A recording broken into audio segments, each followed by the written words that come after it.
ఏపీలో పరిస్థితి ఎలా ఉంటే ఇటు తెలంగాణలో బీఆర్ఎస్ అధినేత మాజీ ముఖ్యమంత్రి కేసీఆర్ ఎర్రవెల్లి ఫామ్ హౌస్ నుంచి నగరానికి బయలుదేరారు. ముందుగా సికింద్రాబాద్ పాస్పోర్ట్ ఆఫీస్ కు వెళ్తారు ఆయన. ఆ తర్వాత నందినగర్ నివాసానికి వెళ్తారు. అక్కడ కాసేపు విశ్రాంతి తీసుకుంటారు. మధ్యాహ్నం నందినగర్ నుంచి తెలంగాణ భవన్ కు వెళ్తారు. తెలంగాణ భవన్ లో ఆయన అధ్యక్షతన కార్యవర్గ విస్తృత స్థాయి సమావేశం జరగబోతోంది.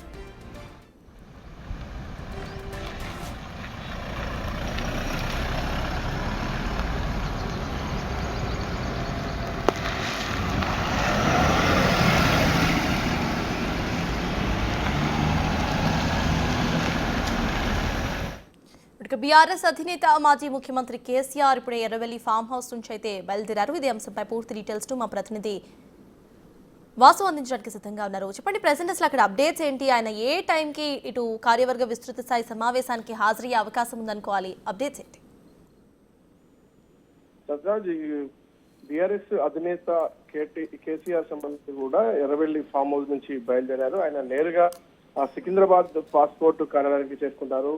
ఆ తర్వాత ఆయన సంబంధించి జరిగేటువంటి ఈ రోజు జరిగేటువంటి బీఆర్ఎస్ విస్తృత స్థాయి సమావేశంలో కూడా పాల్గొనబోతుంది. మధ్యాహ్నం బీఆర్ఎస్ భవన్ సంబంధించి కూడా తెలంగాణ భవన్ లో మధ్యాహ్నం 1 గంటకు చేరుకుంటారు. అయితే గులాబీ పార్టీ విస్తృత స్థాయి సమావేశానికి సంబంధించి కూడా అసెంబ్లీ పార్లమెంట్ ఎన్నికల్లో ఓటమి తర్వాత బీఆర్ఎస్ క్యాడర్ లో స్తబ్దత నెలకొంది. ఈ నేపథ్యంలో 14 నెలల తర్వాత ఫామ్ హౌస్ ని వదిలి ఆయన బయటికి రాబోతా ఉన్నారు. 7 నెలల తర్వాత తెలంగాణ భవన్ కు చేరుకోబోతా ఉన్నారు.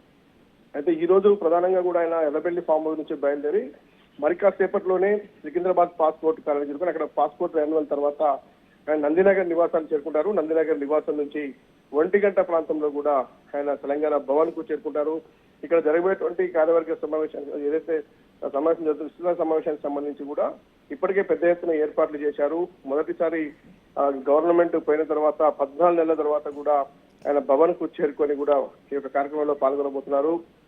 అయితే స్థానిక ఎన్నికల నేపథ్యం కావచ్చు, లోకల్ బాడీలో కూడా సత్తా చాటేందుకు సంబంధించి కూడా బీఆర్ఎస్ శ్రేణులకు ఆయన దిశానిర్దేశం చేయబోతున్నారు. అంటే ఇటీవల కాలంలో ఎమ్మెల్సీ ఎన్నికల్లో పోటీ చేయకపోవడం, పార్లమెంట్ ఎన్నికల్లో కూడా మొత్తం స్థానాలు కోల్పోయినటువంటి నేపథ్యం కావచ్చు, ప్రభుత్వాన్ని కోల్పోయినటువంటి పరిస్థితులు కావచ్చు, ఇవన్నీ కూడా మరొకసారి కార్యకర్తలను ఉద్దేశించి కూడా ఆయన మాట్లాడబోతా ఉన్నారు. కాంగ్రెస్ ప్రభుత్వ పాలనకు సంబంధించి ఆయన కొన్ని కీలక వ్యాఖ్యలు కూడా చేసే అవకాశం కనిపిస్తుంది. ప్రభుత్వ పథకాల అమలుకు సంబంధించిన విషయంలో కావచ్చు, కాంగ్రెస్ ప్రభుత్వంపై ప్రజల పక్షాన పోరాటం చేయాలని ఇప్పటికీ ఆయన పిలుపునిచ్చారు. తాను కొడితే మామూలుగా ఉండదని కూడా ఆయన కొన్ని సందర్భాల్లో కాంగ్రెస్ ప్రభుత్వాన్ని ఉద్దేశించి మాట్లాడినటువంటి మాటలు కావచ్చు, ఇవన్నీ కూడా మరొకసారి చర్చకు వచ్చే అవకాశం ఉంది. కాంగ్రెస్ ప్రభుత్వానికి వ్యతిరేకంగా ఈ నెలలో బహిరంగ సభ కూడా ఆయన ప్లాన్ చేస్తా ఉన్నారు.